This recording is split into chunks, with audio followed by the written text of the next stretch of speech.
In today's video, I'm going to teach you how to get Cloudflare SSL for local services. Whether you're setting up a secure connection for a personal project or a local server, having an SSL certificate is essential to ensure encrypted communication and protect your data. Cloudflare makes it easy to set up SSL certificates, even for local services. And today, I'll walk you through the entire process step by step. By the end of this guide, you'll have everything configured and working securely. Let's get started. First, head over to --platlacklar.com and sign into your Cloudflare account.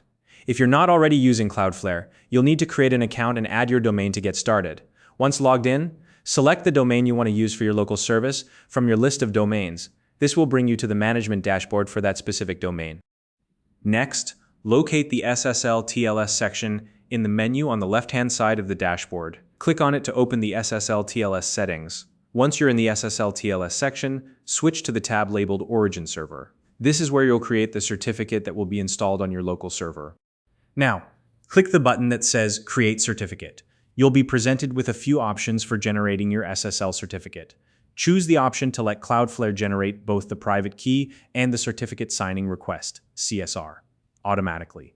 This is the easiest and most secure option, especially if you're setting this up for local services.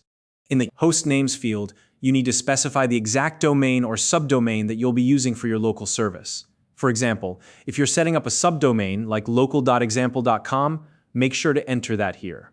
Once that's done, leave the expiration set to the default 15 years and click Create. At this point, Cloudflare will generate both the origin certificate and the private key for you.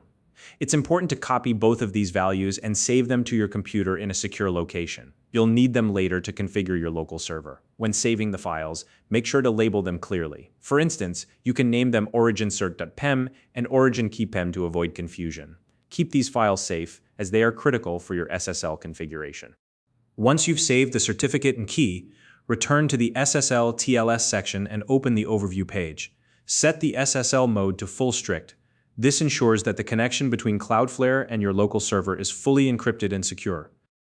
Next, navigate to the DNS section in your Cloudflare dashboard. Here, you'll need to add an A record for the domain or subdomain you're using. This A record should point to the public IP address of your local server after you've entered the IP address.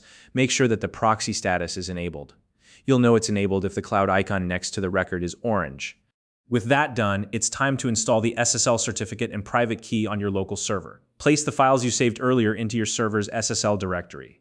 The location of this directory will depend on your server software, but it's typically somewhere like all-etha SSL for Linux-based systems.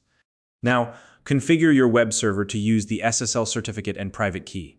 If you're using Nginx, Apache, or another web server, update the server's configuration files to reference the paths to the origincert.pem and originkeypem files for the domain or subdomain you're securing. Be sure to save your configuration changes once you've updated the file paths. After saving the configuration, restart your web server to apply the changes. This step is essential to ensure that the new SSL certificate is active and in use. Finally, check your firewall settings to allow HTTPS traffic and make sure your router is forwarding the necessary ports, typically port 443 to your local machine. And that's it. By following these steps, you've successfully set up Cloudflare SSL for your local service. Your connection is now secure, and you can confidently use your local service with the added protection of SSL encryption. If you found this video helpful, please like and subscribe.